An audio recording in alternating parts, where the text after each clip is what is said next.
الحمد لله رب العالمين نحمده ونستعينه ونستغفره ونعوذ بالله من شرور أنفسنا وسيئات أعمالنا من يهده الله فلا مضل له ومن يضلل فلا هادي له وأشهد أن لا إله إلا الله وحده لا شريك له وأشهد أن محمدًا عبد الله ورسوله اللهم صل وسلم وبارك على نبينا محمد وعلى آله وأصحابه الطيبين الطاهرين ومن تبعهم بإحسان إلى يوم الدين أما بعد فيا أيها المسلمون أوصيكم ونفسي بتقوى الله عز وجل فاتقوا الله تعالى واشكروه واعبدوه اتقوا الله سبحانه وتعالى رحمكم الله ما استطعتم واستوصوا بدينه وشريعته خيرا عدوا على الدين بالنواجذ وتمسكوا به قولا وعملا فإنه سفينة النجاة لمن رام السلامة والعافية في الدنيا والآخرة عباد الله আল্লাহ সুবহানাহু ওয়া তাআলার শুকরিয়া আমরা আদায় করছি যিনি তার সৃষ্টির মধ্যে মানুষ হিসাবে তিনি আমাদেরকে চয়ন করেছেন, আমাদেরকে মানুষ হিসাবে নির্বাচন করেছেন এবং সম্মানিতও করেছেন। আল্লাহ সুবহানাহু ওয়া তাআলা তিনি তার সকল সৃষ্টির মধ্যে মানুষকে সবচেয়ে সুন্দরভাবে সৃষ্টি করেছেন।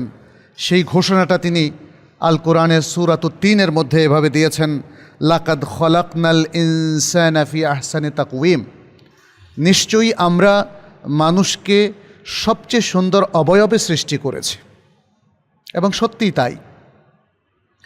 তিনি মানুষকে সুন্দর সৃষ্টি করেই ছেড়ে দেননি, তিনি তার সৃষ্টির মাঝে মানুষকে সবচেয়ে বেশি সম্মানও দান করেছেন। এমনটি তিনি ঘোষণা করেছেন সূরাতুল ইসরার মধ্যে, বলেছেন ওয়ালাকাদ কাররামনা বনি আদম, ওয়ালাকাদ কাররামনা বনি আদম, বনি আদমকে আমরা সম্মানিত করেছি। অবশ্যই এখানে লা লিত্তাকিদ, কাদ লিত্তাকিদ, দুটো তাকিদ বলা হচ্ছে। অবশ্যই আমি বনি আদমকে সম্মানিত করেছি। আর আল্লাহ সুবহানাহু ওয়া তাআলা তিনি তার নিজের দিকে কখনো আমি শব্দটা নিসবত করেন, কখনো আমরা শব্দটা নিসবত করেন। উদ্দেশ্য তিনি একক, তিনি একাই নিজের কথাই বলেন, আমি বলেও বলেন, আমরা বলেও বলেন। আমাদের অনেকে প্রশ্ন করে আল্লাহ কখনো নিজেকে আমরা কেন বলেন, আবার কখনো আমি কেন বলেন। আরবি ভাষায় দুটো উসলুবই শুদ্ধ। যখন কেউ নিজেকে আমি বলে, এটা কি অশুদ্ধ হতে পারে? অশুদ্ধ না। যখন নিজেকে আমরা বা উই অথবা নাহনু বলে উল্লেখ করে, এটা আরবি উসলুব। এটা হচ্ছে যারা শ্রেষ্ঠতম একটা পজিশনের অধিকারী তারা নিজেদেরকে আমরা বলাটা, এটা আরবিক উসলুব। এটাকে বলা হয় আল উসলুব আল আরবি। এটা আরবি ভাষার একটা উসলুব, এতে কোনো দোষ নেই। আপনি বাংলা ভাষার উসলুবে আরবিকে বোঝার চেষ্টা করবেন না, তাহলে আরবিতে ভুল বুঝবেন। আবার আরবির স্টাইলেও বাংলাকে আপনি বুঝলে হবে না। প্রত্যেক ভাষার মিনিংটা বুঝতে হলে তাহলে সেই ভাষার উসলুবটা বুঝতে হবে। আমরা দেখি যে যারা পদস্থ কর্মকর্তা বা দেশের প্রধান এক্সিকিউটিভ, যেমন রাজা কিংবা বাদশাহ, তারাও বলেন নাহনুল মালিক, আমরা অমুক বলছি, এভাবে আমরা বলে উল্লেখ করেন। যাই হোক, এখানে অনেকের প্রশ্নের একটা উত্তর আমি দিলাম। আল্লাহ সুবহানাহু ওয়া তাআলা বলছেন ওয়ালাকাদ কাররামনা বনি আদম, আমরা বনি আদমকে অবশ্যই সম্মাননা দিয়েছি, সম্মানিত করেছি। ওয়া হামালনাহুম ফিল বাররি ওয়াল বাহর, এবং তাদেরকে জলে এবং স্থলে, অর্থাৎ স্থলে এবং সাগরে তাদেরকে চলাচল করার সুযোগ করে দিয়েছি, তাদেরকে বহন করেছি। ওয়ারাযাকনাহুম মিনাত তাইয়্যিবাত, এবং তাদেরকে পবিত্র খাদ্য প্রদান করেছি, রিজেক হিসাবে দান করেছি। বলেছেন ওয়ারাযাকনাহুম মিনাত তাইয়্যিবাতি ওয়া ফাদ্দালনাহুম আলা কাসীরিম মিম্মা খলাকনা তাফদীলা, এবং তাদেরকে পবিত্র খাদ্য রিজিক হিসেবে দিয়েছি, এবং আমরা যত সৃষ্টি করেছি এরকম বহু সৃষ্টির উপর মানুষকে শ্রেষ্ঠত্ব দান করেছে। আল্লাহ সুবহানাহু ওয়া তাআলা বলছেন, তাহলে মানুষ নেচারালি আল্লাহর সৃষ্টিগতভাবেই তারা সম্মানিত, মুহতারাম, এবং তারা বিশিষ্ট মর্যাদার অধিকারী, এবং তারা আল্লাহর সৃষ্টির মধ্যে একটা শ্রেষ্ঠতম সৃষ্টি, আল্লাহর সৃষ্টির মধ্যে শ্রেষ্ঠতম একটা সৃষ্টি। ফলে এমনই যাদের বৈশিষ্ট্য, যে বৈশিষ্ট্যের উপর আল্লাহ সুবহানাহু ওয়া তাআলা তাদেরকে সৃষ্টি করেছেন, তাদের সাথে আমাদের কেমন আচরণ হওয়া উচিত এটি নিয়ে আমরা আজকে কথা বলবো। যেহেতু আল্লাহ সুবহানাহু ওয়া তাআলা মানুষকে সম্মান দিয়েছেন, অতএব প্রত্যেক মানুষের একটা ডিগনিটি, একটা পজিশন, একটা মর্যাদা এবং একটা সম্মান আছে। অন্য সকল মানুষের উচিত হবে প্রত্যেক ব্যক্তির সেই সম্মানটাকে প্রোটেকশন দেওয়া, যেটার বড় ধরনের একটা অভাব, ঘাটতি কিন্তু আমরা শুধু বাংলাদেশে না, পৃথিবীর বিভিন্ন সমাজে দেখতে পাচ্ছি।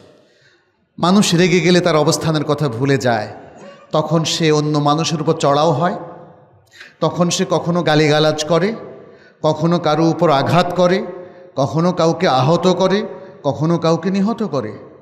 এগুলো সবই মানব ডিগনিটির সাথে সাংঘর্ষিক। তার মানে হচ্ছে আপনি মানুষের সম্মাননা দেননি, যেই সম্মাননাটা আল্লাহ দিয়েছেন। মানুষের সাথে ওয়াদা রক্ষা না করাটা, এটাও আরেকটা অসম্মান করা।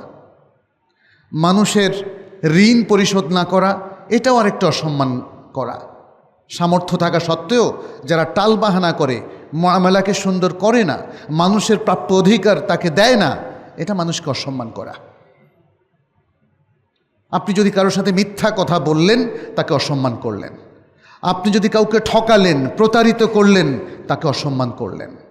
আপনি কাউকে জুলুম করলেন, নির্যাতন করলেন, এটা তাকে অসম্মান করলেন। একটু খেয়াল করে দেখুন, মানুষকে অসম্মান করা আজকে বহু মানুষের অভ্যাসে পরিণত হয়েছে। স্বামী স্ত্রীর মধ্যেও দেখবেন একজন আরেকজনকে রেসপেক্ট করছে না, সামান্যতেই একজন আরেকজনের উপর রেগে যাচ্ছে, বাবা মা তুলে গালি দিচ্ছে। হচ্ছে না এরকম? প্রচুর। অনেক স্বামী মাথা গরম করে স্ত্রীকে কোনো দোষ ছাড়াই তালাক দিয়ে দিচ্ছে। এটা কি সম্মাননা হলো বলেন?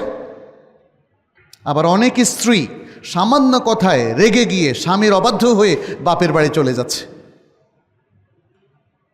আমরা দেখতে পাচ্ছি শিক্ষা প্রতিষ্ঠানেও অনেক শিক্ষক ছাত্রকে তুচ্ছ তাচ্ছিল্য করছেন, সম্মান দিচ্ছেন না। সে আমার ছাত্র, তার আবার কিসের সম্মান?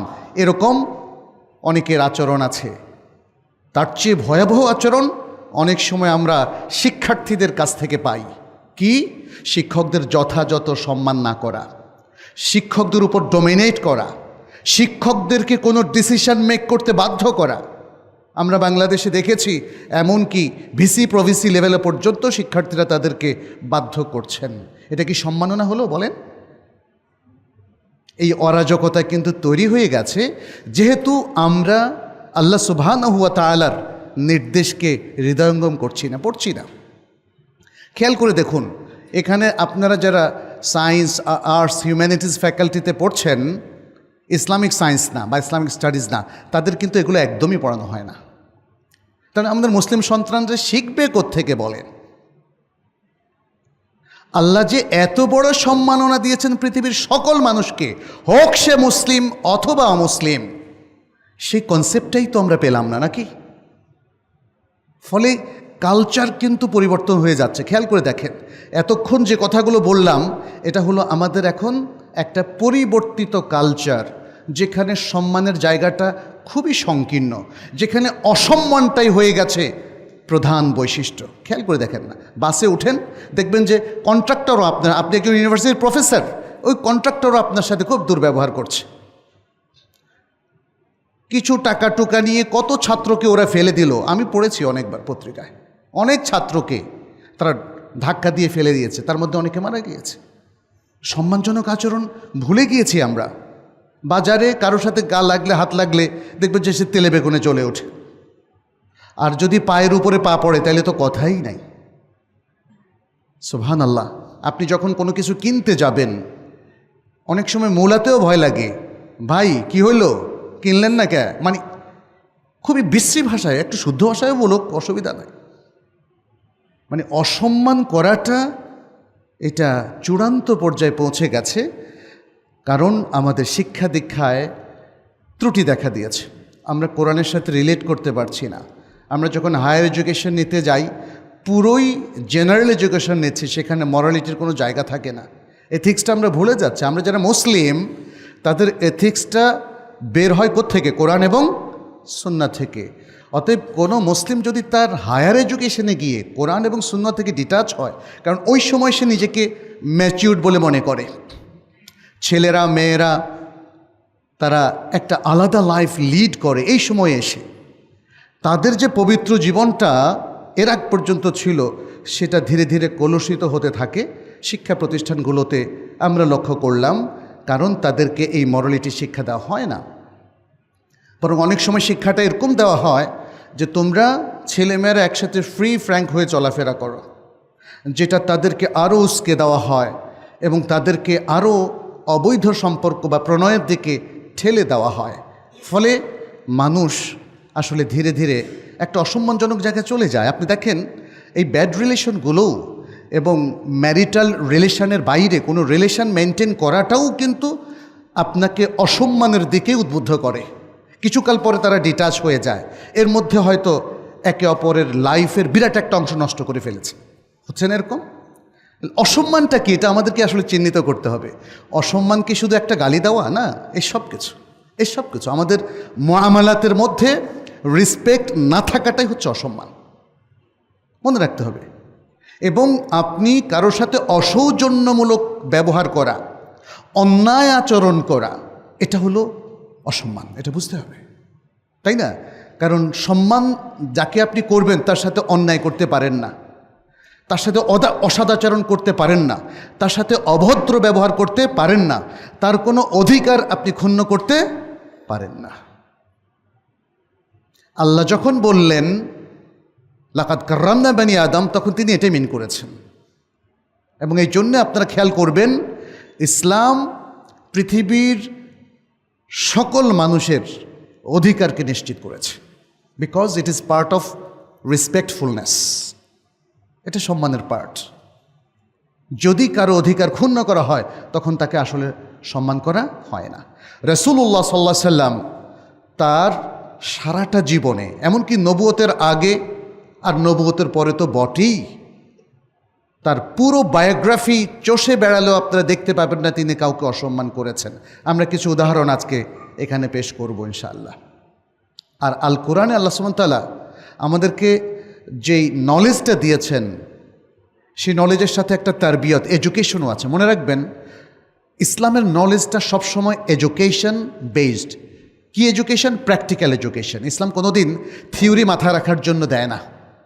ইসলাম আমাদেরকে নলেজটা দেয় প্র্যাকটিস করার জন্য, যেন তার থেকে সবচেয়ে বেস্ট বেনিফিটটা আমরা নিয়ে আসতে পারি। কারণ আপনি যদি থিওরিটা মাথায় রাখেন, তাহলে এর থেকে বেনিফিট বের করা যাবে। ট্রাফিক লটা যদি মাথায় থাকে, মানার মধ্যে না থাকে, তাহলে গাড়িগুলো অ্যাক্সিডেন্ট হবে না? ট্রেনটাকে যদি থামতে বলা হয় কিন্তু সে না থেমে চালিয়ে গেল, তাহলে কি অ্যাক্সিডেন্ট হবে না? বলেন তো। প্রত্যেকটা জায়গায় আপনি যখনই কোনো নিয়ম কানুন বা নলেজ এটা ইমপ্লিমেন্ট করার জন্য দেওয়া হয়, আর সেটাকে ইমপ্লিমেন্ট না করে শুধু মুখস্থ করলেন, তেলাওয়াত করলেন, তাতে কোনো কাজ হবে না। কোনো ব্যক্তি, জাতি তো নয়, সমাজও নয়, কোনো ব্যক্তিও তাতে বেনিফিট পাবে না, মনে রাখবেন। এই জন্যেই আজকে আমাদের এই দুর্দশা। কোরআন আমাদেরকে নলেজগুলো দিয়েছে যাতে আমরা প্র্যাকটিস করি। দেখেন কোরআন কি বলছে এহতেরাম নিয়ে, মানুষকে সম্মান করা নিয়ে কোরআনের অনেকগুলো কথা আছে। সম্মান এবং সম্মানের জন্য যা প্রয়োজন সেই ইনস্ট্রাকশনগুলো সূরাতুল বাকারা ৮৩ নম্বর আয়াতে আল্লাহ তাআলা বলছেন, ওয়াকুলু লিন্নাসি হুসনা, তোমরা মানুষের জন্য সুন্দর কথা বলো।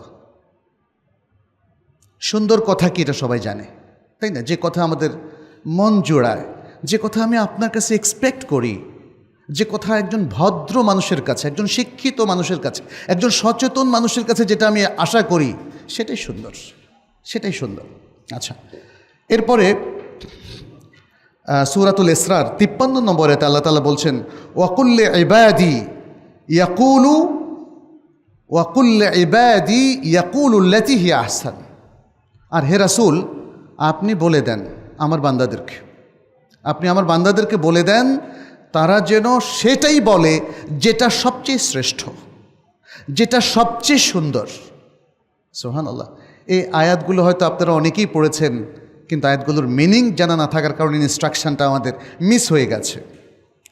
আল্লাহ সুবহানাহু ওয়া তাআলা মানুষকে, সকল মানুষকে ইসলামের দিকে তিনিও দাওয়াত দিয়েছেন, নবীদেরকে দাওয়াত দিতে বলেছেন, আমাদেরকেও দাওয়াত দিতে বলেছেন। এমনকি তারা যদি অমুসলিম হয়, তারা যদি নাস্তিকও হয়, এমনকি তারা যদি বিদ্রোহী হয় কিংবা খুব খারাপ টাইপের লোকও হয়, আল্লাহ তাআলা তাদেরকে বলেছেন সব টাইপের লোকের সাথে তুমি সুন্দরভাবেই দাওয়াতটা দেবা, অসুন্দরভাবে না, খারাপ কথা বলে নয়, আক্রমণাত্মক উপায়ে নয়, বরং সবচেয়ে সুন্দর পদ্ধতিতে তাদেরকে আল্লাহর রবের পথের দিকে তোমরা ডাকো। উদউ ইলা সাবিলা রাব্বিকা বিল হিকমাতি ওয়াল মাউইযাতিল হাসানাতি ওয়াজাদিলহুম বিল্লাতি হিয়া আহসান। বলছেন তোমার রবের পথের দিকে তুমি ডাকো সব মানুষকে, সব ধরনের লোকদেরকে, চাই তারা সমাজের গণ্যমান্য ব্যক্তি হোক, প্রভাবশালী ব্যক্তি হোক, অথবা তারা সমাজের শিক্ষিত সাধারণ মানুষ হোক, কিংবা তারা বস্তিতে থাকুক, রিক্সাওয়ালা হোক, গার্মেন্টসের কর্মী হোক, যেই হোক না কেন, কিংবা কোনো একটা সিন্ডিকেটেড পিপল যারা সিন্ডিকেট করে খারাপ কাজ করছে অথবা ভালো কাজ করছে, সবাইকে তোমরা প্রজ্ঞার সাথে আহ্বান করো তোমার রবের পথের দিকে, ওয়াল মাউইযাতিল হাসানা, এবং সুন্দর উপদেশ দিয়ে। সুন্দর উপদেশটা কেন? আপনি যদি কাউকে আপনার কথা মানাতে চান তাহলে আপনাকে সুন্দরভাবে বলতে হবে, আর যদি অসুন্দরভাবে বলেন তখন সে রিয়্যাক্ট করবে। দেখেন, বাবার কথাও সন্তানরা রিয়্যাক্ট করে যদি বাবা তাকে তুচ্ছ তাচ্ছিল্য করে রাগিয়ে কথা বলেন, এবং সবচেয়ে প্রিয় মায়ের কথাও সন্তান মানে না যদি মা সুন্দর উসলুবে না বলেন। অন্যদের কথা তো বলাই বাহুল্য। তাহলে এখানে প্রজ্ঞার সাথে বলতে বলা হয়েছে, বিচক্ষণতার সাথে। আপনি একটু মেজার করে বলবেন, ক্যালকুলেট করে বলবেন, আপনার কথার কনসিকুয়েন্স, রেজাল্টটা কী হবে, পরিণামটা কি পজিটিভ হবে না নেগেটিভ হবে, এই চিন্তা করে আপনাকে কথা বলতে হবে। আবার কথা বলতে হবে কি, বিল মাউইযাতিল হাসানা, সুন্দর উপদেশ সহকারে আপনাকে কথা বলতে হবে। আর যদি কখনো ডিবেট করতে হয়, নেগোশিয়েট করতে হয় তার সাথে, মুফাওয়াদা বলা হয় আরবিতে, যে কথার পৃষ্ঠে কথা বলা, কাউন্টার কথা বলা ইত্যাদি নানা রকম উসলুবে যদি আপনাকে কথা বলতে হয়, সেটাও বলে দিয়েছে এই আয়াতের শেষে, ওয়াজাদিলহুম বিল্লাতি হিয়া আহসান। আর যদি তাদের সাথে তোমরা তর্ক করো অথবা আলোচনা চালিয়ে যেতে চাও, তাহলে সবচেয়ে সুন্দর পন্থায় আলোচনা চালাও। এটা সূরাতুন নাহলের 125 নম্বর আয়াত।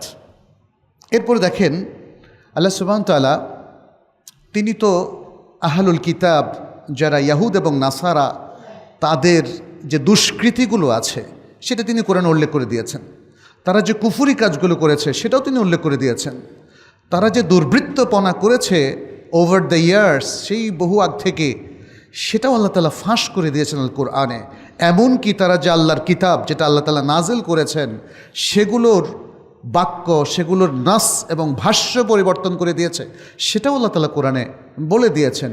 তাহলে একটা জাতি, যেই জাতির মধ্যে নানা রকম দুর্নীতি এবং অন্যায় পৃথিবী লক্ষ্য করেছে শত শত হাজার হাজার বছর ধরে, আল্লাহ তাআলা দেখেন তাদের সাথে কীরকম মুআমালা করার কথা বলেছে। আল্লাহ তাআলা, এটা হলো সূরাতুল আনকাবুতের 46 নম্বর আয়াত 46, বলছেন, ওয়ালা তুজাদিলু আহলাল কিতাবি ইল্লা বিল্লাতি হিয়া আহসান, ওয়ালা তুজাদিলু আহলাল কিতাবি ইল্লা বিল্লাতি হিয়া আহসান। আর আহলে কিতাবের সাথে তোমরা যদি তর্ক করতেই হয় তাহলে সবচেয়ে উত্তম পন্থায় করো, নতুবা করো না। কতটা ধৈর্য শেখাচ্ছে কোরআন, খেয়াল করেছে? যারা মুসলিম উম্মাহকে নিশ্চিহ্ন করার জন্য সবসময় পরিকল্পনা করে, তাদের সাথে কথা বলতে হলেও সুন্দরভাবে কথা বলতে বলেছেন। আল্লাহু আকবার, আল্লাহ। পুরো বিশ্ব মুসলিমকে এখানে ভদ্র, শান্ত, সুন্দর আচরণমূলক আচরণ করার জন্য নির্দেশনা দেওয়া হচ্ছে।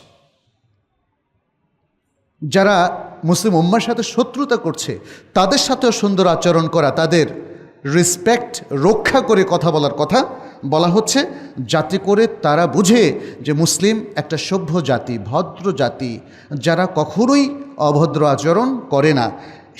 সেই জিনিসটাকে কালচার করার জন্যই আল্লাহ সুবহানাহু ওয়া তাআলা এখানে সেই নির্দেশনা দিলেন। এরপরে দেখেন আরও সুন্দর উদাহরণ আছে। পৃথিবীতে ফেরাউন কী টাইপের মানুষ বলেন তো? খুব ভালো, খারাপ, অতি খারাপ, একদম খারাপ, কোনটা বলবো আমরা? মানে আপনি যত খারাপ বলতে পারেন মনে হয় সেটা বলাটা অত্যুক্ত হবে না। পৃথিবীতে কোন শাসক বলেন তো লক্ষ লক্ষ বনি আদমের নবজাতক শিশুকে হত্যা করেছিল এই ফেরাউন ছাড়া? পৃথিবীর ইতিহাসে এরকম আর কেউ ছিল না কখনো। পৃথিবীর ইতিহাসে আমরা তার মতো আল্লাহদ্রোহী আর কোনো ব্যক্তিকেও দেখি না যে বলছে আনা রাব্বুকুমুল আ'লা, আমি তোমাদের সবচেয়ে বড় রব, তোমাদের আল্লাহর চাইতেও বড়। এটা কোরআন কোট করছে, ফাকালা আনা রাব্বুকুমুল আ'লা, সে বলল আমি তোমাদের সবচেয়ে বড় রব। এবং সে সেটা প্রমাণের জন্য আকাশে ওঠার সিঁড়িও দিয়েছে। দেখো আল্লাহ কোথায়? আকাশে। আল্লাহ আকাশে আরশের উপর আছেন। সেটাকে চ্যালেঞ্জ করার জন্য যতটুকু উঁচু সিঁড়ি বানানো যায় অনেক উপরে, যেখানে আর কেউ তো এত খরচ করে উঠতে পারবে না, পারবে? তিনি রাজা বাদশাহ ছিলেন, জনগণের ভাণ্ডার তার কাছে ছিল, সেটা খরচ করে তিনি অনেক উপরে উঠেছেন, আর তো কেউ পারবে না। ফলে তিনি প্রমাণ করতে চেয়েছেন আনা রব্বুকুমুল আ'লা। এত বড় লোকের সাথে তাহলে কি আচরণ করা উচিত? আপনি কি করতেন? আমাদের তো একটু স্বার্থক্ষুণ্ণ হলে আমরা তাকে অনেক সময় গলা টিপে ধরি, ধাক্কা মারি, হ্যাঁ, যদি অধীনস্থ হয় প্রমোশন বন্ধ করে দেই, তাই না? এরকম আরও নানা রকম আচরণ আছে, কিন্তু অর্থাৎ রিয়াক্টিভ আচরণটা করি। আল্লাহ কি বলছেন দেখেন, মূসা আলাইহিস সালামকে হত্যা ষড়যন্ত্র করছেন না তিনি কেন এত শিশুকে হত্যা করলেন জানেন? এই মূসা আলাইহিস সালামের আগমনটাকে বন্ধ করার জন্য, যেন ওই শিশুদের নিধন করার মধ্য দিয়ে মূসা আলাইহিস সালামও আর বেঁচে থাকতে না পারেন। এটা কি মূসা আলাইহিস সালাম জানতেন না? আল্লাহর নবী এবং রাসূল অবশ্যই জানতেন, তাকে ওহী মারফত সবই জানানো হয়েছিল। তারপরেও আল্লাহ বললেন যে হে মূসা, হে হারুন, ফিরআউনের সাথেও রেসপেক্টফুলি কথা বলো। আল্লাহ সুবহানাহু ওয়া তাআলা এখানে বললেন সূরা তাহার 44 নম্বর আয়াতে, ফাকুলা লাহু, ফাকুলা অর্থাৎ তোমরা দুজন তার সাথে কথা বলো, কাউলান লাইয়িনান, নরম সুন্দর, রেসপেক্টফুল। নরম কথাটা কিন্তু রেসপেক্টফুল কথা, গরম কথাটা কিন্তু রেসপেক্টফুল কথা না, আক্রমণাত্মক কথা রেসপেক্টফুল না। এই জন্য দেখেন, আপনি সবসময় আপনার চাইতে যে বড় তাকে নরম ভাষায় বলেন। আপনার যিনি ঊর্ধ্বতন কর্মকর্তা বলেন স্যার, তাই না? এভাবে সুন্দর করে এমনভাবে বলেন যেন তার মধ্যে কোনো ক্ষোভের তৈরি না হয়। যত গরম হয় মানুষ অধীনস্থদের উপরে, কারণ অধীনস্থকে সম্মান করতে আমরা শিখি নাই। আমরা আমাদের ছোট বাচ্চাকেও তুই তোকারি করে বলি। অনেক টিচাররাও খুব তাচ্ছিল্য করে শিক্ষার্থীদের বলে, যেটা একটু আগেও বললাম। যাই হোক, আল্লাহ বললেন ফাকুলা লাহু কাউলান লাইয়িনান লাআল্লাহু ইয়াতাযাক্কারু আও ইয়াখশা। তুমি এভাবে কথা বলো, কারণ রেসপেক্টফুলি কথা বললে এবং সুন্দর ভদ্র ভাষায় কথা বললে আশা করা যায় সে উপদেশ গ্রহণ করবে অথবা সে আল্লাহকে ভয় করবে। অর্থাৎ একটা পজিটিভ রেজাল্ট আশা করা যায়। আর যদি অন্যায় ব্যবহার করি, অভদ্র ব্যবহার করি, অসম্মানজনক আচরণ করি, তাহলে কখনোই পজিটিভ রেজাল্ট পাওয়া যাবে না। আচ্ছা, এরপরে যখন কারোর সাথে আমরা ডিবেট করব, ঝগড়া করব, সেই ঝগড়াটাও যেন ভদ্র ঝগড়া হয়, কোরআন সেটা আমাদেরকে শেখাচ্ছে। দেখেন, সেটা হলো সূরা ফুসসিলাতের 34 নম্বর আয়াত। বলছেন ইদফা বিল্লাতি হিয়া আহসান, তুমি তোমার প্রতিপক্ষকে প্রতিহত করো সুন্দর পন্থায়। এটা যদি বিতর্ক হয় তাহলে বিতর্কের মধ্যে ভদ্র ভাষায় কথা বলো, আর এটা যদি মারামারি হয় তাহলেও সবচেয়ে সুন্দর পন্থায়। অর্থাৎ এখানে যারা বুদ্ধিমান মানুষ আছে তারা এই ঝগড়ার সবচেয়ে সুন্দর সমাধান যেটা মনে করে সেভাবেই আমাদেরকে ঝগড়াটাকে প্রতিহত করতে হবে। অর্থাৎ যাতে করে সেটা রক্তারক্তিকে আমরা অ্যাভয়েড করতে পারি, আমরা শারীরিক আক্রমণটাকে অ্যাভয়েড করতে পারি, বরং এই ঝগড়াটা যেন একটা নিরাপদ সমাধানের দিকে আমাদেরকে পৌঁছায়। এই জন্যই বলছেন ইদফা বিল্লাতি হিয়া আহসান ফাইদাল্লাযী বাইনাকা ওয়া বাইনাহু আদাওয়াতুন কাআন্নাহু ওয়ালিয়্যুন হামীম। চমৎকার একটা মূলনীতি এখানে দেওয়া হয়েছে।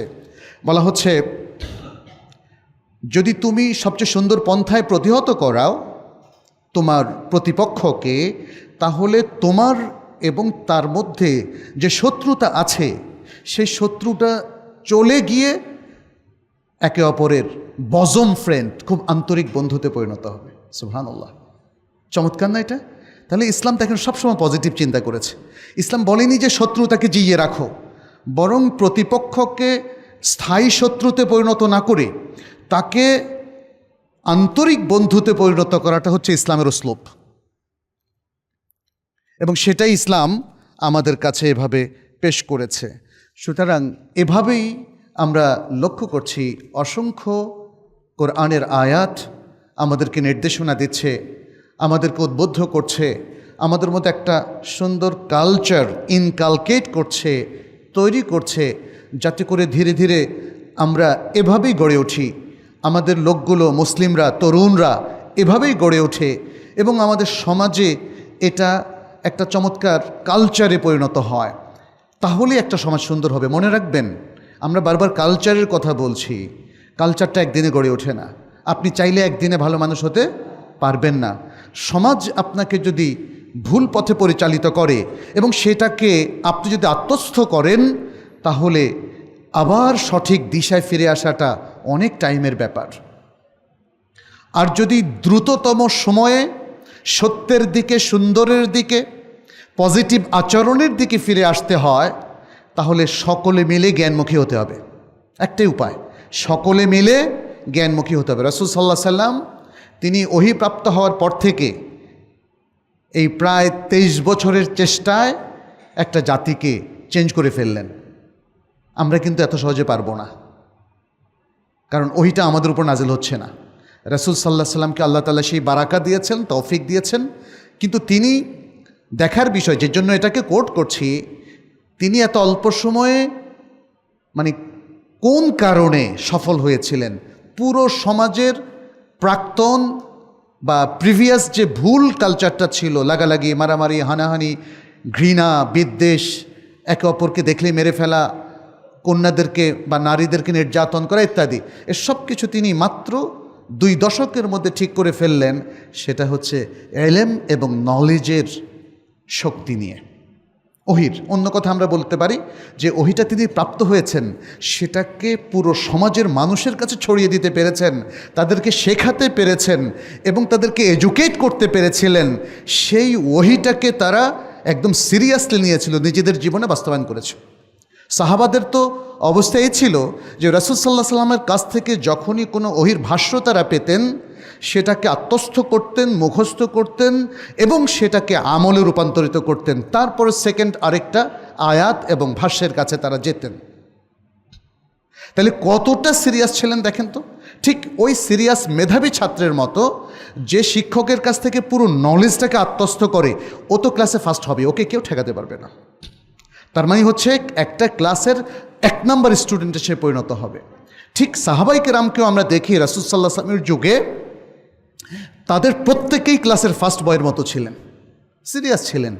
ফলে রাসূল সাল্লাল্লাহু আলাইহি ওয়াসাল্লামের জীবদ্দশায় আপনার খেয়াল করে দেখেন, কোনো ধরনের রাজনৈতিক প্রবলেম দেখা দেয়নি, বিভক্তি দেখা দেয়নি, কোনো ধরনের সামাজিক সংঘর্ষ দেখা দেয়নি, বরং একের পর এক আমরা দেখতে পাচ্ছি মানুষের বোধোদয়, মানুষের মধ্যে আত্মত্যাগ, মানুষের মধ্যে ভালোবাসা, সম্প্রীতি, মানুষের মধ্যে সম্মানবোধ, পজিটিভ আচরণ, পজিটিভ সাইকোলজি, এগুলো আমরা রাসূল সাল্লাল্লাহু আলাইহি সাল্লামের জীবদ্দশায় দিনকে দিন দেখলাম বাড়ছে বাড়ছে বাড়ছে বাড়ছে। তার মৃত্যুর পর এগুলো আবার কমা শুরু করেছে, কারণ একটা জিনিস পূর্ণতায় পৌঁছানোর পরই যদি সে ধারাটা অব্যাহত থাকে তাহলে তো আরও পূর্ণতায় পৌঁছবে, কিন্তু সেই সুযোগটা আর নেই। যেহেতু রাসূল সাল্লাল্লাহু আলাইহি ওয়াসাল্লামের জীবদ্দশা আল্লাহ তাআলা কোরআনের একটা আয়াত নাজিল করেছেন, আল ইয়াউমা আকমালতু লাকুম দীনাকুম ওয়া আতমামতু আলাইকুম নি'মাতি ওয়া রাদিতু লাকুমুল ইসলামা দীনা। আজ আমি তোমাদের জন্য তোমাদের দিনকে পরিপূর্ণ করলাম, তোমাদের উপর আমার নেয়ামতকে সুসম্পন্ন করলাম এবং ইসলামকে তোমাদের জন্য দিন হিসাবে মনোনীত করে দিলাম। অনেক সাহাবী বললেন, আমরা বুঝতে পারলাম যে ইসলাম সবচেয়ে চূড়ায় আজকে পৌঁছে গেছে। তাহলে আজ থেকে আবার মানুষের মধ্যে ইসলাম মানার বিষয়টা নিয়ে হয়তো ঘাটতি শুরু হয়ে যাবে, এবং সেটা বিশ্ব দেখেছে। তাহলে এখানে যে কথাটা বলা উদ্দেশ্য, রাসূল সাল্লাল্লাহু আলাইহি সাল্লাম তাহলে এত অল্প সময় সমাজ পরিবর্তন করলেন, কিন্তু নলেজ দিয়ে, মনে রাখবেন, অস্ত্র দিয়ে না, ভয় দেখিয়ে না, ক্ষমতা বলবৎ করে না, সেগুলো পরিপূরক। কিন্তু মূল হচ্ছে আপনার চেঞ্জ আসবে আপনার নলেজ দিয়ে। নলেজটাকে যখন অন্তর থেকে গ্রহণ করবেন, আপনি কনভিন্সড হবেন এবং আপনি মনে করবেন এই নলেজটাই আমার জীবনটাকে ইতিবাচকভাবে পরিবর্তন করে দিতে পারে। আপনার এই মাইন্ডসেটটাই আপনাকে পরিবর্তন করবে। ভয় করবে না, কিন্তু ভয় করবে না। ভয়ে মানুষ চুপ থাকে কিন্তু গ্রহণ করে না, মনে রাখবেন। সে ভয়টা যখন চলে যায় তখন তার মধ্যে আবার আগের জায়গায় ফিরে যাওয়ার সুযোগ তৈরি হয়। তাহলে মানুষকে মানুষ করার একটাই পন্থা, সেটা হলো নলেজ এবং জ্ঞান। এর মধ্যে এক নম্বর আছে ওহির নলেজ। সেই জন্য আমরা বারবার বলছি যে আমাদের আসল যে জায়গাটা, আমাদের জ্ঞানের যে জায়গাটা, আমাদের নৈতিকতার যে উৎসের জায়গাটা, সেই জায়গাটা আমাদের সবাইকে আসতে হবে। আমাদের শিক্ষকদেরকে, আমাদের তরুণদেরকে, আমাদের সমাজের সকল মুসলিম নর এবং নারীকে। অন্যথায় এই সমাজের যে পরিবর্তনের, ইতিবাচক পরিবর্তনের স্বপ্ন আমাদের অনেকে দেখছেন, সেটা কিন্তু মোটেই সম্ভব হবে না। আচ্ছা, তাহলে আমরা বলবো যে মানুষ তার আখলাক, এটা তার আখলাকের একটা বিষয়। এই যে আপনি সম্মান দিচ্ছেন অন্য মানুষকে, অন্যদের সাথে সুন্দর আচরণ করছেন, এটা আখলাকের সবচেয়ে গুরুত্বপূর্ণ জায়গা। আর যারা বদমেজাজি, বদ কথাটার অর্থই তো মানে আখলাকটা ভালো না, তাই না? তাহলে সেই জায়গাটা আসলে নষ্ট হয়ে যায়। মানুষ তার আখলাক দিয়ে যেই জায়গায় পৌঁছতে পারে, যেই হৃদয়গুলোকে সে অধিকার করতে পারে, যদি তার আখলাক না থাকে সেটা কখনোই পারে না। সম্পদ দিয়ে মানুষের হৃদয় অধিকার করা যায় না, ক্ষমতার দম্ভ দিয়ে কিংবা সামাজিক প্রভাব দিয়ে মানুষের হৃদয়গুলো অধিকার করা যায় না। হৃদয়গুলো অধিকার করা যায় ভদ্রতা দিয়ে, সুন্দর আচরণ দিয়ে, সুন্দর নৈতিকতা বোধ দিয়ে এবং নৈতিক আচরণ দিয়ে। তো সেটাই আমরা দেখি যে রাসূলুল্লাহ সাল্লাল্লাহু আলাইহি সাল্লাম তিনি তার জীবনের সকল কার্যক্রম দিয়ে সেই জায়গাটা সফল হয়েছেন, কারণ তিনি এই সমাজের, এই বিশ্বের সব যুগের সবচেয়ে সেরা আখলাকি ব্যক্তি ছিলেন।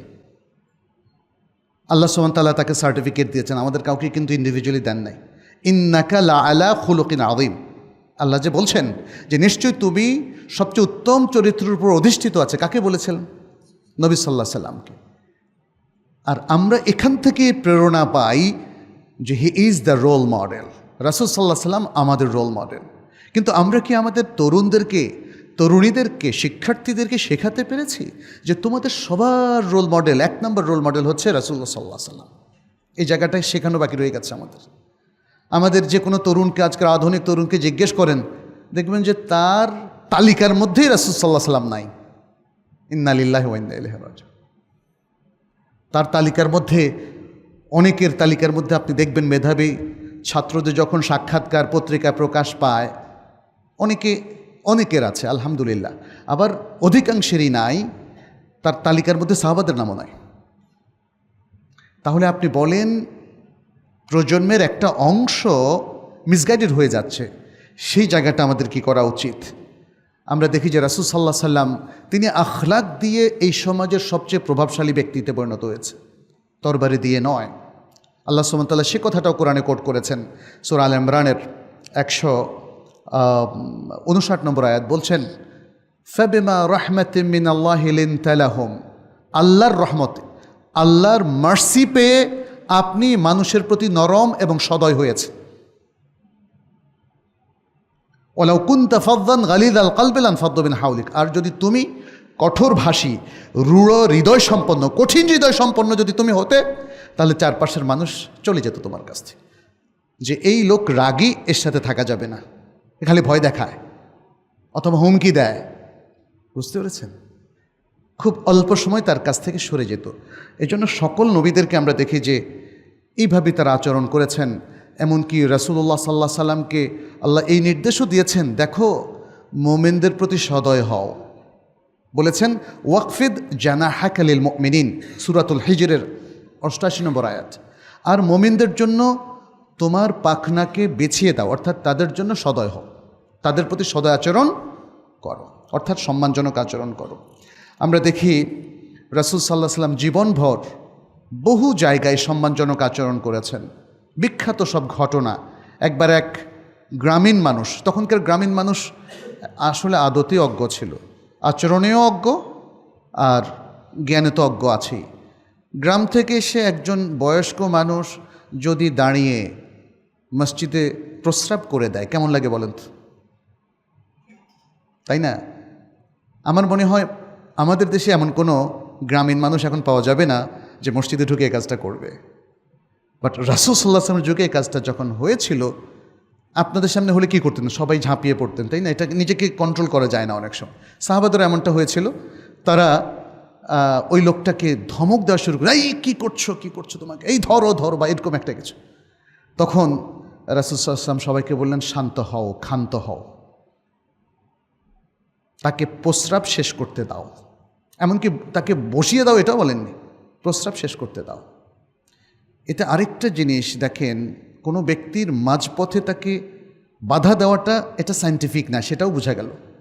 অন্যদিকে একটা লোকের কালচারাল যে অথবা চিন্তাগত দিক থেকে তার পজিশনটাকে খেয়াল করে তিনি সেটা বললেন। আর থার্ড হচ্ছে সম্মানজনক আচরণ। সম্মানজনক আচরণের পরাকাষ্ঠা ছিল এটা, যে একটা লোককে যদি আমি বলি, এই তুমি এটা কি করছো, ধমক দেই, সে কষ্ট পাবে, সে রিয়্যাক্ট করবে, বিশেষ করে গ্রামীণ ব্যক্তি আরও বেশি রিয়্যাক্ট করবে। অতএব তাকে সেটা করতে দেওয়া যাবে না। অতএব তার প্রতি আমরা সর্বোচ্চ সম্মানজনক আচরণ করি ধৈর্যের সাথে। তাকে প্রস্রাব করতে দেওয়া হলো। এরপরে সাহাবাদেরকে তিনি বললেন, তোমরা কোনো কথা বলবে না, বালতিতে পানি নিয়ে আসো, পরিষ্কার করে দাও। পানি ঢেলে দেওয়া হলো। দেখেন, এরপরে সেই লোক যখন এসে বসলো, তখন রাসূল সাল্লাল্লাহু আলাইহি ওয়াসাল্লাম তাকে বললেন, দেখো এই মসজিদগুলোতে এই ধরনের কাজ করা উচিত নয়। কি সুন্দর কথা! দেখেন, এই মসজিদগুলোতে এই ধরনের কাজ করা উচিত নয়। এভাবে তিনি যখন বললেন, তখন সেই লোক মানে তার ভেতরে, দেখেন সে তো অজ্ঞ, সে কালচারের কি বুঝে, কিন্তু সে তো রক্ত মাংসের গড়া মানুষ। তার মধ্যে অবশ্যই আচরণের একটা পজিটিভ রেজাল্ট যেমন তৈরি হয়, আবার যদি খারাপ আচরণ করা হতো তারও নেগেটিভ রেজাল্ট তৈরি হয়। এবং এই হাদিসের মধ্যে সেই পজিটিভ রেজাল্ট, নেগেটিভ রেজাল্ট দুটোই কিন্তু বর্ণনা করা আছে। সে লোক দোয়া করলো, হে আল্লাহ, তুমি মুহাম্মদকে রহম করো, ওদেরকে রহম করো না। সুবহানাল্লাহ, সহিহ হাদিস। তাহলে দেখেন, পজিটিভ রেজাল্ট, নেগেটিভ রেজাল্ট দুটোই আছে। সেই লোকেরা তাকে একটু মানে সাহাবায়ে কেরাম তাকে একটু ধমক দিতে উদ্যত হয়েছে, তার নেগেটিভ রেজাল্টটা দেখেন।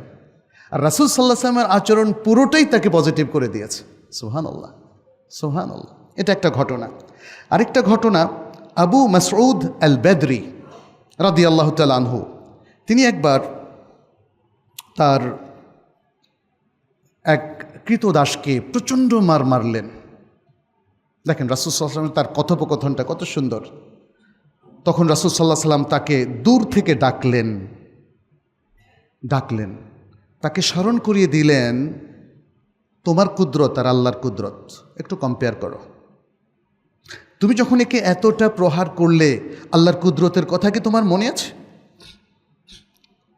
তখন তিনি কি বললেন? রাসূল সাল্লাল্লাহু আলাইহি ওয়াসাল্লাম বললেন, ই'লাম আবা মাসউদ, হে আবু মাসউদ, জেনে রাখো, আন্নাল্লাহা আকদারু আলাইকা মিনকা আলা হাদাল গোলাম, আজকে তুমি এই কৃতদাসের উপর যতটা ক্ষমতাবান, অর্থাৎ ক্ষমতাবান হয়ে তুমি আজকে তাকে যে প্রহারটা করলে, মনে রেখো আল্লাহ তোমার উপর এর চেয়ে বেশি ক্ষমতাবান। যখন কাউকে আপনি অন্যায়মূলকভাবে শাস্তি দেবেন, যখন কাউকে বঞ্চিত করবেন, যখন কারো উপর নির্যাতনের স্টিম রোলার চালিয়ে দিবেন, মনে রাখবেন আপনি শেষ ক্ষমতাবান নন। আপনার উপর অবশ্যই আল্লাহ ক্ষমতাবান আছেন এবং তার কাছে আপনাকে একদিন হাজিরা দিতে হবে, এটা মনে রাখবেন। তখন আবু মাসউদ বললেন, কি বললেন? ফাসাকাতা সাউতু মিন ইয়াদি মিন হাইবাতি রাসূলিল্লাহ সাল্লাল্লাহু আলাইহি ওয়াসাল্লাম। রাসূল সাল্লাল্লাহু আলাইহি ওয়াসাল্লামের এই কথা শুনে আমার অন্তর কেঁপে উঠল এবং তার প্রতি সম্ভ্রমে আমার হাত থেকে ব্যাটটা পড়ে গেল। এটা তো অনেক কঠিন কথা না?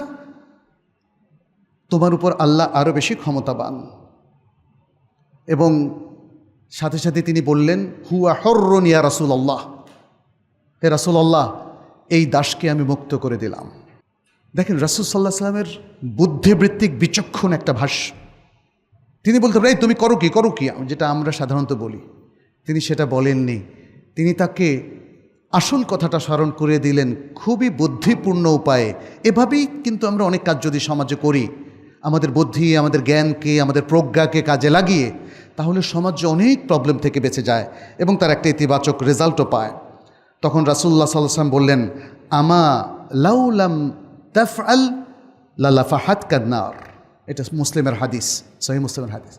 যদি তুমি একে আজকে মুক্ত করে না দিতে, তাহলে তোমাকে জাহান্নাম পেয়ে বসত, জাহান্নাম তোমাকে গ্রাস করত। আচ্ছা, দেখেন রাসূল সাল্লাল্লাহু আলাইহি ওয়াসাল্লাম অতি সাধারণ মানুষের প্রতি কতটা রেসপেক্টফুল ছিলেন তার আরেকটা উদাহরণ। সেটা হলো একজন কালো মহিলা, তিনি মসজিদে মানুষ এসে ঢোকার আগেই, রাত্র থাকতেই তিনি ঝাড়ু দিতেন, মসজিদকে পরিষ্কার করতেন, অর্থাৎ মসজিদের খাদেমা ছিলেন। রাসূল সাল্লাল্লাহু আলাইহি ওয়াসাল্লাম সেটা জানতেন। তারপরে একসময় তিনি মারা গেলেন, রাসূল সাল্লাল্লাহু আলাইহি ওয়াসাল্লামকে জানানো হলো না। সাহাবায়ে কেরাম তাকে না জানিয়ে দাফন করলেন। বলে আর এ তো সিগনিফিক্যান্ট কেউ না, রাসূল সাল্লাল্লাহু আলাইহি ওয়াসাল্লামকে জানানো দরকার কি? তারা কোনো এক রাতে সম্ভবত তিনি মারা গিয়েছিলেন, তাকে দাফন টাফন করে রাসূল সাল্লাল্লাহু আলাইহি ওয়াসাল্লাম যখন এটা জানতে পারলেন না, হঠাৎ লক্ষ্য করলেন যে সে মহিলা নাই। জিজ্ঞেস করলেন সে কোথায়? তখন সাহাবায়ে কেরাম বললেন যে সে তো মারা গিয়েছে, আমরা দাফন করে ফেলেছি। তখন রাসূল সাল্লাল্লাহু আলাইহি ওয়াসাল্লাম বললেন, আফালা কুনতুম আযানতুমুনি, তোমরা আমাকে কেন জানাও নাই? মহিলার প্রতি তার, দেখেন তাকে কতটা গুরুত্ব দিয়েছেন। যে মহিলা মসজিদকে পরিষ্কার করে, রাসূল সাল্লাল্লাহু আলাইহি ওয়াসাল্লামের হৃদয়ে তার প্রতি কত কি পরিমাণ শ্রদ্ধা, এটা খেয়াল করার বিষয়। আমরাও কিন্তু আজকাল অনেকেই মনে করি মসজিদের মুয়াজ্জিন সামাজিকভাবে একজন ক্ষুদ্র ব্যক্তি, খাদেম আরও ক্ষুদ্র ব্যক্তি, গ্রামে গঞ্জে যান ইমামকে আরও এরকমই মনে করা হয়। কিন্তু রাসূল সাল্লাল্লাহু আলাইহি ওয়াসাল্লাম এমনটি কখনো করেননি। বরং বুখারীতে পড়ে দেখেন মুয়াজ্জিনের এত ফজিলত বর্ণনা করা হয়েছে যে আমারও মনে হয় যখন সেটা পড়ি যে ইমাম খতিবদের চাইতেও সে অনেক সম্মানিত। এটা ইসলাম করেছে ভাই, এটা ইসলাম করেছে, ইসলাম করেছে। কোনো মানুষকেই খাটো করতে নেই, কোনো মানে পেশাজীবীকেই ছোট করতে নেই। যে আমাদের হয়তো তানদীফ করে, অর্থাৎ ক্লিনিংয়ের কাজ করে বা বাথরুম পরিষ্কার করে, তাকেও ছোট করতে নেই, ইসলাম এটা শিখায়নি। আজকে আমাদের মধ্যে এগুলো নিয়ে ছোট লোক, বড় লোক ইত্যাদি কথা প্রচলিত আছে। এমনকি ইহুদি নাসারার মধ্যেও কিন্তু সেই ধারণাটা নাই, যেটা এখন আমাদের মধ্যে তৈরি হয়েছে। সেখানে সব প্রফেশন সম্মানজনক, অথচ সব প্রফেশন সম্মানজনক এটা শিখিয়েছে কে? এটা ইসলাম শিখিয়েছে। এখানে রাসূল সাল্লাল্লাহু আলাইহি ওয়াসাল্লাম যখন জিজ্ঞেস করলেন যে তোমরা কেন আমাকে জানায়নি, তারা বলে ছোটোখাটো বিষয় কি আপনাকে জানানো দরকার আছে কিনা। তখন রাসূল সাল্লাল্লাহু আলাইহি ওয়াসাল্লাম বললেন, দুল্লুনি আলা কাবরিহা, তার কবরটা আমাকে দেখিয়ে দাও। তখন তারা যখন কবরটা দেখিয়ে দিলেন, তখন তিনি বললেন, ইন্না হাদিহিল কুবুর মামলুআতুন যুলমাতান আলা আহলিহা, এই কবরবাসীদের জন্য এটা অন্ধকারাচ্ছন্ন একটা জায়গা। ওয়া ইন্নাল্লাহা তাআলা ইউনাওয়িরুহা লাহুম বিসসালাতি আলাইহিম। তখন তিনি গিয়ে সেখানে জানাজা পড়লেন। জানাজার ক্ষেত্রে যদি কারো মিস হয়ে যায়, তারা যে কোনো নতুন জানাজার ক্ষেত্রে গিয়ে সেখানে আলাদা এককভাবে জানাজা পড়তে পারে। শেখ সালেহ বিন উসাইমিন বলেছেন এটা 1 মাস পর্যন্ত করা যায়।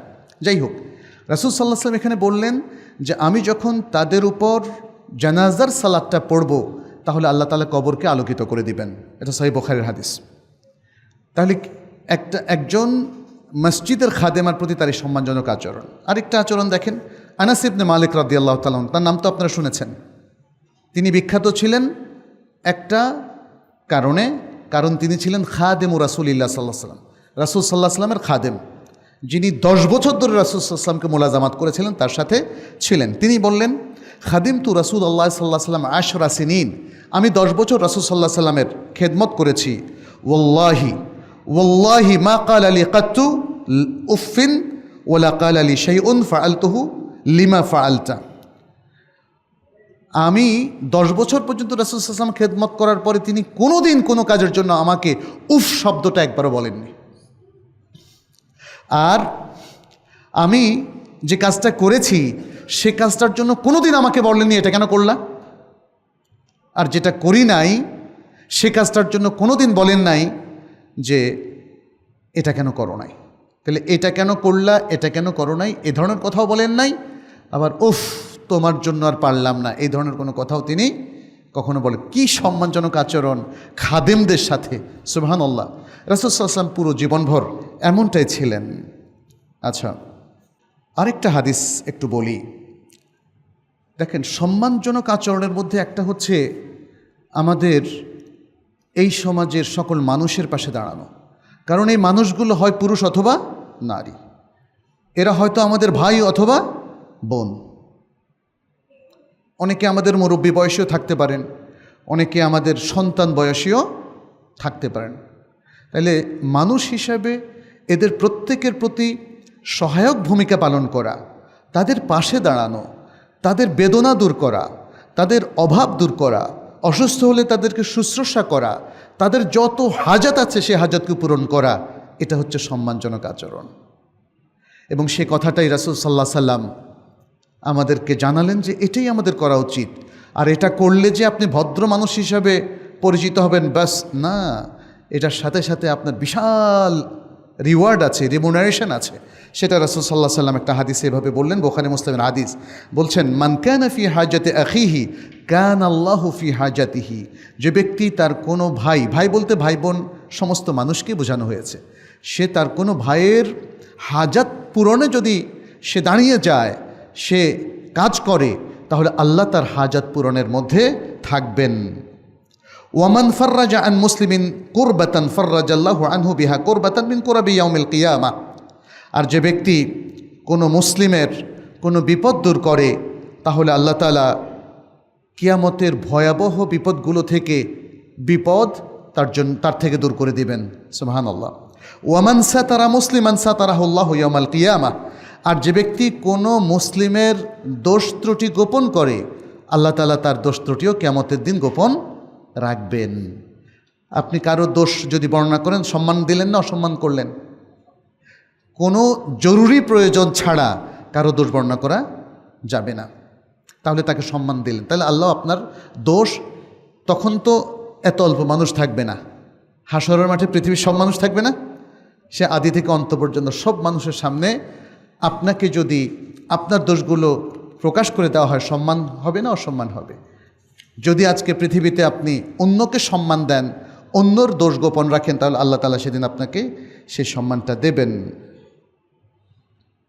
সুতরাং সম্মানিত উপস্থিতি, আসুন আমরা সম্মানজনক আচরণ করি। আমার মনে হয় পুরো আলোচনার মধ্যে আমরা গাইডেন্সটা পেয়ে গেছি। কোরআন কী বলতে চাচ্ছে, হাদিস কী বলতে চাচ্ছে, রাসূল সাল্লাল্লাহু আলাইহি ওয়াসাল্লাম অ্যাজ এ রোল মডেল আমাদেরকে কী শিখিয়েছেন, কোন কালচারটা আমাদেরকে ফলো করতে বলেছেন, সেটা আমাদের কাছে স্পষ্ট। আমরা এটাও বলেছি, তিনি তার প্রায় 2 দশকের ইসলামী জীবনে কিভাবে সমাজকে ইতিবাচকভাবে পরিবর্তন করলেন, আখলাক দিয়ে, এহতেরাম দিয়ে, সম্মান দিয়ে, সেটাও আমরা জেনেছি।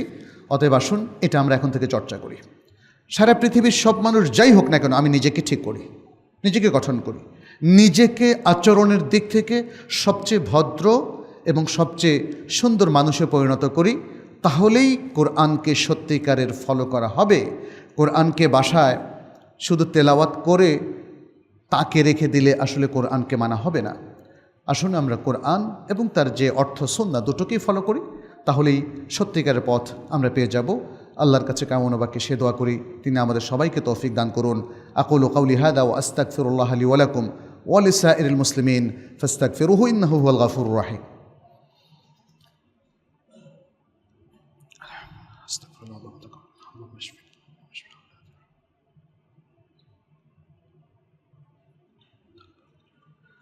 আলহামদুলিল্লাহি রাব্বিল আলামিন الذي خلق الموت والحياة ليبلوكم أيكم أحسن عملا وهو العزيز الغفور. أشهد أن لا إله إلا الله وحده لا شريك له وأشهد أن محمدا عبد الله ورسوله. الذي أرسله الله بالحق بشيرا ونذيرا وداعيا إلى الله بإذنه وسراجا منيرا اللهم صل وسلم وبارك وأنعم على نبينا محمد وعلى آله وأصحابه الطيبين الطاهرين ومن تبعهم بإحسان إلى يوم الدين عباد الله اتقوا الله واتبعوا سنة نبيكم وكونوا عباد الله المخلصين وكونوا عباد الله المؤمنين المتقين نسأل الله سبحانه وتعالى أن يوفقنا وإياكم لما يحب ويرضى ويجعلنا من عباده المتقين المؤمنين المخلصين إنه ولي ذلك والقادر عليه أيها المسلمون আমরা আল্লাহ সুবহানাহু ওয়া তাআলার শুকরিয়া জ্ঞাপন করছি যে তিনি তার সৃষ্টির মধ্য থেকে প্রথমত মানব জাতির মধ্যে আমাদেরকে শুমার করেছেন, আমাদেরকে নির্বাচন করেছেন এবং আমরা তার আরও বেশি শুকরগুজার হচ্ছি তিনি মানুষের মধ্য থেকে যারা ঈমান এবং ইসলামের পথে চলে, ঈমান এবং ইসলামকে যারা প্রবলভাবে মেনে চলে, প্র্যাকটিস করে, আল্লাহ তাদের মধ্যে আমাদেরকে অন্তর্ভুক্ত হওয়ার তৌফিক দান করেছেন।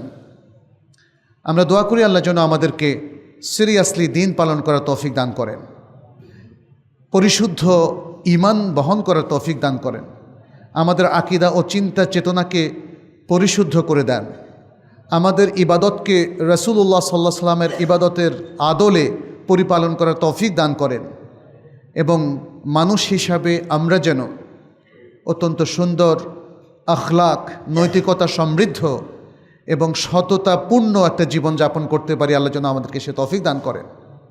আমরা যেন আমাদের নিজেদের সাথে, পরিবারের সকল সদস্যদের সাথে, আমাদের প্রতিবেশীদের সাথে, আমাদের সমাজের সকল সভ্যর সাথে এবং সকল নাগরিকের সাথে, এমনকি অন্য ধর্মীয় লোকদের সাথেও আমরা যেন সুন্দর আচরণ করতে পারি।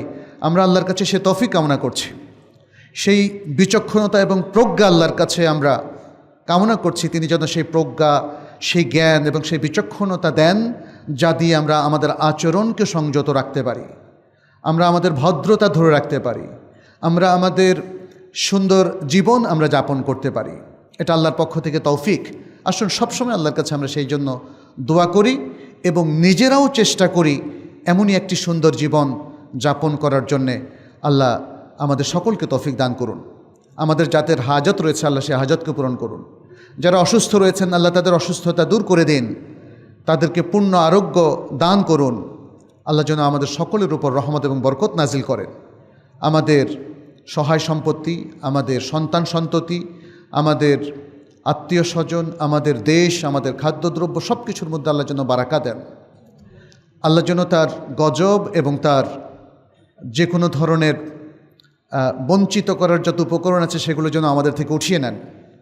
আল্লাহ আমাদের দেশে বারাকা দান করুন। আমরা যারা বিভিন্ন পর্যায়ে বিভিন্ন আমল করছি আল্লাহ যেন সঠিক আমল আমাদেরকে করার তৌফিক দান করেন। সমাজের বিশিষ্ট লোকদেরকে আল্লাহ যেন সঠিক দিশা এবং হেদায়েত দান করেন। কোরআন এবং সুন্নাহর সঠিক সমঝ যেন আমাদের সবাইকে দান করেন। ভুল বিভ্রান্তি, দালালাত, ভ্রষ্টতা, শিরক এবং বেদা থেকে আল্লাহ যেন আমাদের সবাইকে রক্ষা করেন। আল্লাহর কাছে আমরা কায়মনোবাক্যে সে দোয়া করছি। হাদা ওয়াসাল্লু ওয়াসাল্লিমু আলা নবিয়িনা মুহাম্মদ ফাকাদ ক্বালা আল্লাহু সুবহানাহু ইন্নাল্লাহা ওয়া মালাইকাতাহু ইউসাল্লুনা আলান নবী।